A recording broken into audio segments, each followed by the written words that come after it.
Chris was born October 17th, 1971 in Clarion, Pennsylvania. I was very, very young when I had him and I wasn't sure what to expect. He was a very cute baby. He had dark brown eyes, but hairy, really hairy. He looked like Elvis. Chris's father and I separated when Chris was 6 months old. It was very hard for Chris. Sometimes he tells people he and I grew up together, and that breaks my heart because he deserved a grown-up mom. And a lot of times he didn't have that. Just can't do that at 16.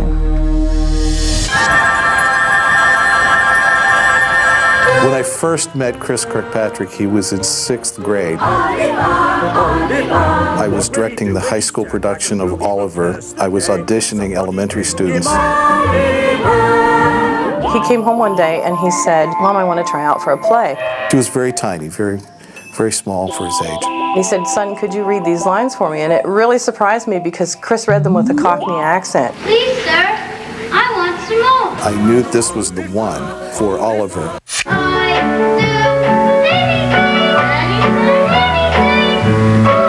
But there's times where Oliver has to be very sad, and he would pretend to be sad.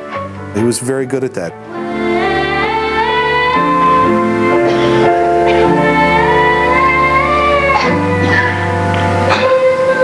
Chris moved away from our town very shortly after the production.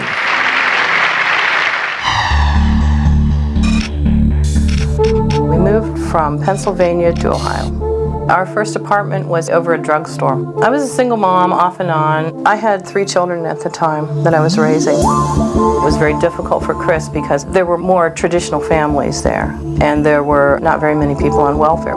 He did get a job as soon as he was old enough to get his working papers. He bagged groceries. He would come home and hand me his check, and I'd say, "Keep some of this for yourself." And he'd go, "That's okay, Mom, I don't need anything." He never asked for anything. He really didn't. He just wanted to be the man of the house. He wanted to take care of things. I first met Chris when I was a junior and he was a freshman. We stood together in the choir. We built this city on rock and roll. We built this city.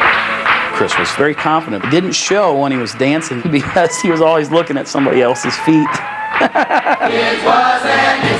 Show choirs, they do more dancing, so you get to see moves and they're more show tunes.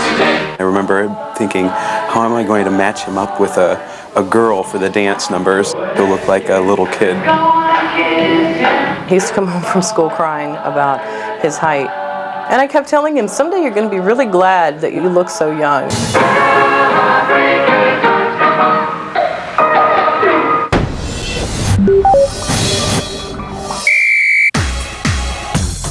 He loved sports. Football was his favorite sport. He played baseball. Of course, he played basketball all the time.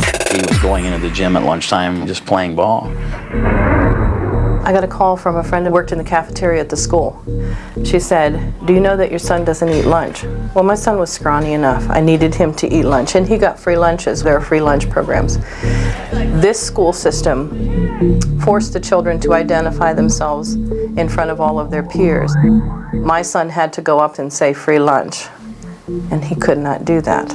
And so he was playing basketball alone in the gym every day at lunchtime, rather than embarrass himself and eat a free lunch. I didn't realize till later that's what he was doing. I said, okay, I don't want to be on welfare anymore. So I went back to college, and I kept 3 jobs at the same time. It was important to him. I think for his self-esteem that I try to get out of that system. Christopher A. Kirkpatrick. When it was time for Chris to choose colleges, we called his biological father, and he said that he would love to have Chris move down to Florida with him, and he would pay for his college. He said, yeah, I'm going to go down and kind of get to know my father. I think not having a dad present in his life, being very, very small, being very poor, and living in a single-parent household, he just really wanted to claw his way out of there.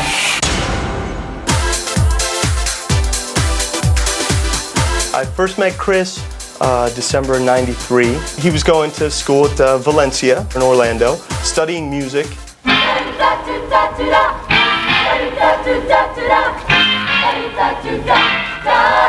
He was taking courses during the week and singing on the weekends. You saw me standing alone. The Hollywood High Tones were a doo-wop group that were in front of Mel's Drive-In at Universal Studios.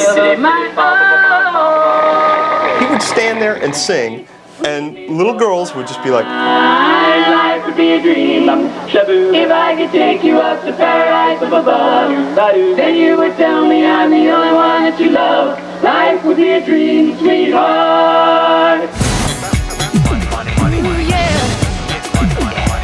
Lou Pearlman would show up at the park and would just kind of sit back and kind of listen and cross his arms, and Lou always had an entourage.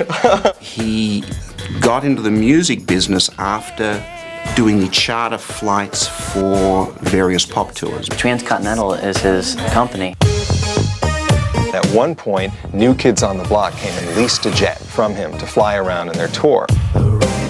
Said, wow, if a boy band could be so successful that they can lease my jets, there must be a lot of money in this game. He started developing bands, the first one being Backstreet Boys. He needed another band to get the younger sisters of the girls that he'd already hooked with the Backstreet Boys. Chris came to me and he's like, I just talked to this guy, Lou Pearlman, he wants to put together another group. Lou liked what he heard from Chris and picked him up right away. Lou is a super nice guy.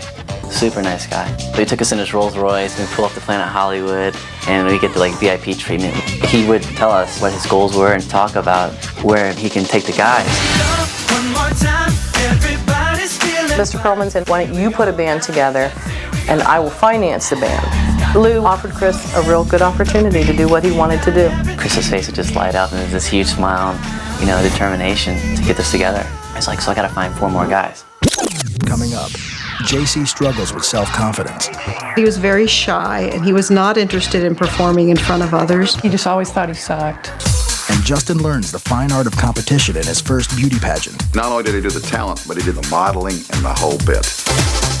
Later, a mysterious 5th member makes a tough decision. I never wanted to be a teen idol. Never was a goal of mine. And the boys struggle with the not-so-glamorous side of celebrity. Chris called me almost every night from Europe. This is really tough. We were in 37 countries in a year, and we were just on the road all the time, 24/7, just promote.